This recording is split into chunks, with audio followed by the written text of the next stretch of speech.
Hello mga mi! Welcome na naman sa panibagong araw ng buhay ko bilang isang full-time mom. Good morning! It's early morning at kakatapos lang maligo at kumain ni Kuya ng breakfast niya. At while waiting sa school service ni Kuya dahil maaga pa naman ay naglinis na muna ako. At syempre buksan na natin ang ating bintana para may fresh air na pumasok.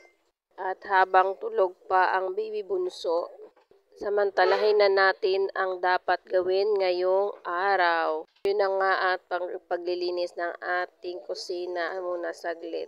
So nagwalis-walis na ako dito para mamaya lampasuhan ko na lang.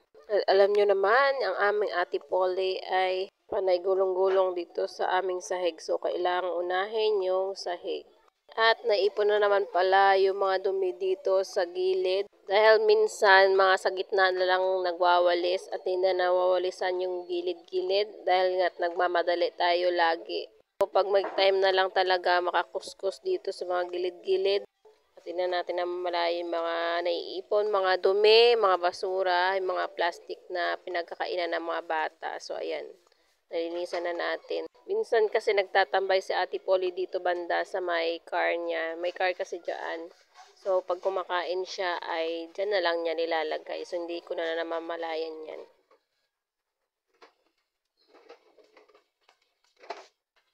At sunod naman natin punasan itong mesa natin. Punasan ko na to siya kanina pero punasan ulit natin dahil kumain yung mga bata.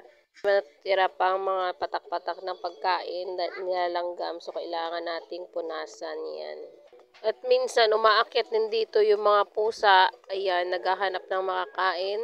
So talagang kailangan nating linising mabuti yan. Yung pinampunas ko mga may ay nilagyan ko na yan ng alcohol para naman ma-disinfectant kahit papano ang ating mesa. Halos pala umulan magdamag hanggang ngayon may ambon-ambon pa at di ko na malayan yung oras. Isang beses lang ako nakapump kagabi mga me. Mga hating gabi na siguro yun at paggising ko 5:30 na tumunog na ang aking alarm. After naman natin doon sa kusina ay dito naman sa labas. Walis-walisan muna natin dito para naman maaliwalas tignan. Napansin ko nga dito sa banda sa may hagdan namin ay nilumot-lumot na dahil nga ay umuulan na mga me. Susunod ko naman pinuntahan yung mga alagang manok, kailangan na natin ding pakainin. So hindi ko na napakita. Doon yan sa may kubo. And then binuksan ko na rin yung aming radyo. Kaming radyo doon sa kubo, pinubuksan ko talaga yan hanggang hapon o gabi ko na pinapatay para may ingay naman dito. Ayun mga me, dito sa place namin dito banda ay tahimik talaga. Dahil kakaunti pa lang naman kami dito nakatira, yung ibang katabing lupa namin ay hindi pa na napatuyuan ng bahay. So ilan lang kami dito. Kaya tahimik na lang talaga. And then yung mga may bahay naman dito ay may mga trabaho, maaga din umaalis. So ayun, walang ingay. Talagang tahimik dito. Pero wag ka mga me. Sa kabila ng katahimikan ng aming lugar dito ay meron ding marites. Tahimik na marites lang. Wow! O, diba?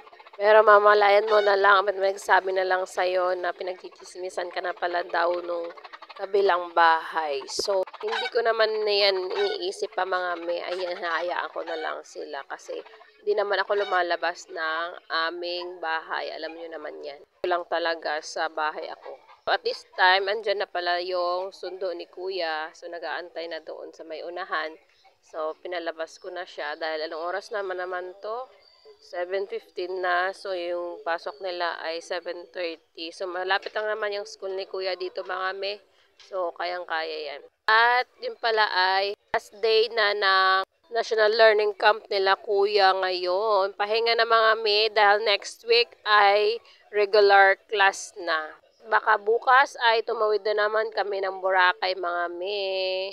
Magliwaliw naman ng ilang araw muna. Saglit lang naman. Mga 2 nights lang naman kami doon. Ulit dahil di naman kami pwedeng magtagal doon dahil Monday may pasok na naman si The Day. Weekend lang talaga kami pumakaratsada ngayon mga me dahil schedule ni Daddy ay may Monday May pasok na siya hanggang Thursday. For today mga me, thank you for watching. God bless. Please subscribe my channel.